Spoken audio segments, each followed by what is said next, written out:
Rainbow Road, Rainbow Road, Rainbow Road, Rainbow Road, Rainbow Road.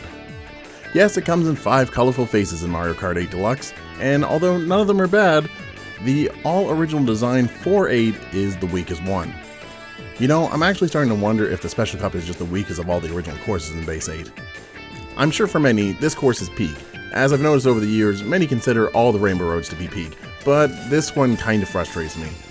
It's not really casual friendly at all, which is fine for many, but as I've said before, this list is sort of for the sweaty casuals.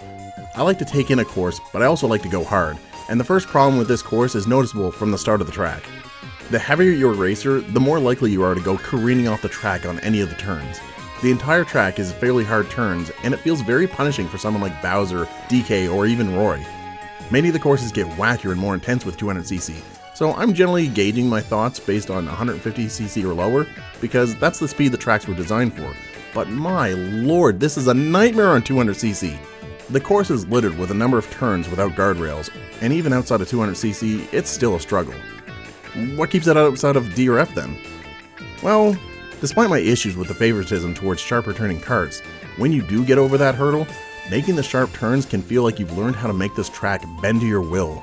The payoff is gratifying. It just might take getting off your favorite racer, and possibly too long to get there. But let's take a more broad look at this course before we go on. I'm fairly certain that this is the most technological Rainbow Road to date.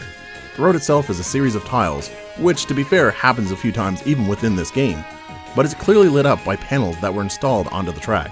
A track that is clearly man, or maybe Toad, made. The colors are admittedly on the more subdued side compared to other Rainbow Roads. Surrounding the track you can see satellites, rockets, and you even take a detour onto a space station, which does make sense considering the track is in outer space, the planet being below the entire race.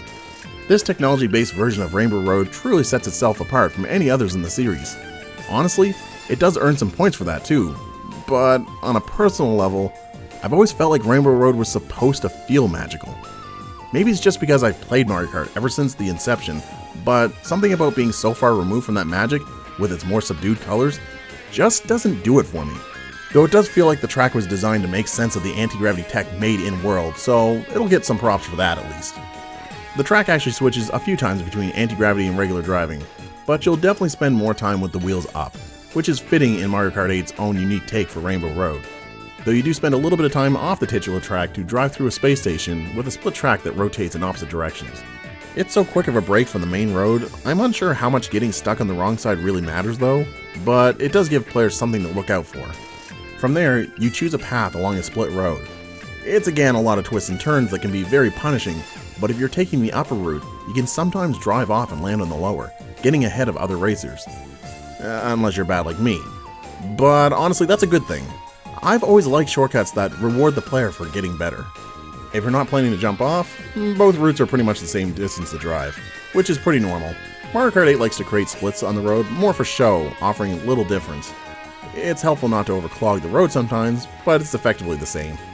From the end of the split and into the final spiral of the course, you're back to where the road itself mixes with machine. Cosmic bleachers, advertisements, rotating mechanical parts, and hologram lights. And cute little space toads. Though, why do they need suits if you're fine in space without one?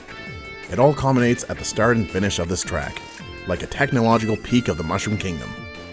There's a very clear image made to make Mario Kart 8's Rainbow Road the least magical we've ever seen it. While that's a great idea, it's not my ideal choice given its history. But that does give it a unique identity. Sadly, it does feel far too punishing for some kart types, which does result in it being my least favorite Rainbow Road. Tomorrow, we head to what might actually be a narrative peak in the Mario Kart universe. Well, until World comes out anyway. Leave a like to help the video and subscribe to help the channel. If you already are, maybe tell your friends. See y'all then.